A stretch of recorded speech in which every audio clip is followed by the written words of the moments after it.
Oh, hello. My name is Liam Courtney Stevens. I'll be playing Chef Man in my Screen Actor documentary, K.A.R.I. K.A.R.I. K.A.R.I, a Tamil word from South Indian and North East Sri Lanka, anglicised by the English into curry. What ideals they have to bring us! Such wonderful cuisine. Although it may appear as curry originated in India, there is evidence of curry being used in 1700 BC, which is estimated at 3,713 years ago, in Mesopotamia, Iraq, during the time when Neo-Assyrian and Neo-Babylons dominated land in the Bronze Age, which are now native to modern-day Iraq.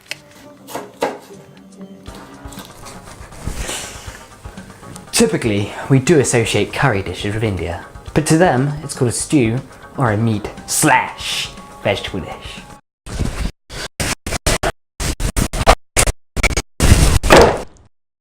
Proud Great Britain has been dated to use curry as early as the 1300s, perhaps even earlier. In this time, the first English curry was mentioned in the first English cooking manuscript in 1390, during the time of Richard II.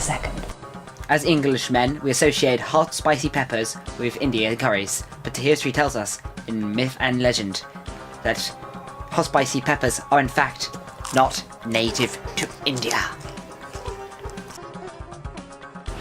In fact, Christopher Columbus brought chili seeds back from the New World in 1492. America!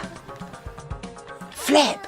That means the America we all know and love today has only been economically renovated for a little more than 500 years. Then, Mr. Columbus traded the chili seeds with India, which was then put in a dish and loved across space and time. Rice, rice, rice. Tastes so good. Rice, rice, rice. But not plain white rice. Wow, wow, rice. Predates ancient times and can be milled into the edible white rice you can have with your curry dish. Milling has been done from machines since the Industrial Revolution, but before man made machines. Man milled rice with a mortar and pestle or stone mills. After the milling of the wild rice, the milled grains needed to be dried. This was done by sun drying.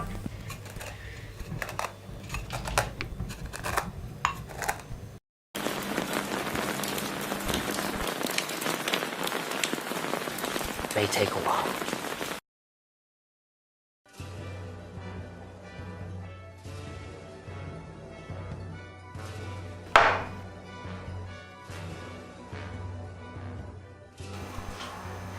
I will try again later. Today I will make K.A.R.I curry, which means Sri Lanka chicken curry. Chicken curry is one of the highlights of weekend lunches in Sri Lanka. A special aroma is imparted with the use of coconut, and the layering of spices makes it very easy to distinguish their various flavours. First you will need 2 onions, finely sliced, 2.5 centimeters of ginger chopped, 2 garlic cloves chopped, half a teaspoon of ground turmeric, 1 teaspoon of chili powder, 2 teaspoons of garam masala, 400 grams of chicken breast cut into bite-sized pieces, 200 milliliters of coconut milk, sea salt. To start with, you need to add 3 tablespoons of vegetable oil into a saucepan. Heat the oil, then add the onions and cook until golden brown. Then add the ginger, garlic and ground spices. Mix well for 1 minute. Now it's time to add the chicken.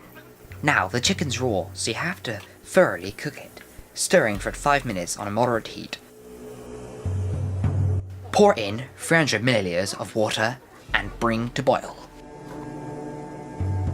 Then reduce the heat, cover the pan and cook for 10 minutes.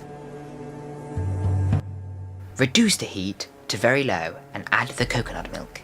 Cook for a further 10 minutes or until the chicken is thoroughly cooked. Stir in the salt to taste, then cook for a final 5 minutes to blend the masala well. Then it's complete. This is Liam's inner voice. Curry is my #1 favourite food dish. I like the wide range of curries, and the fact there is so much to add to a curry to really bring across true flavour. The curry recipe I used is one that my mummy makes often. It's delicious and easy to make. Unfortunately, my mum doesn't make them anymore because, well, we all grown up and she doesn't see the point of making curry every Friday. Every time it comes to Friday and I do not smell that delicious aroma of sweet curry, I cry a little bit. And my Screen Life documentary has been on K.A.R.I, and I have been Liam Courtney Stevens. And good night. All this money can't buy me a time machine. Oh no! Can't replace you with the billions of beef. Oh no! I should have kept you how you were meant to be. Whoa! Cause now I'd pay the price. In another life, I'd buy you right. I'll keep hold of promises, like to never steal from an Indian girl.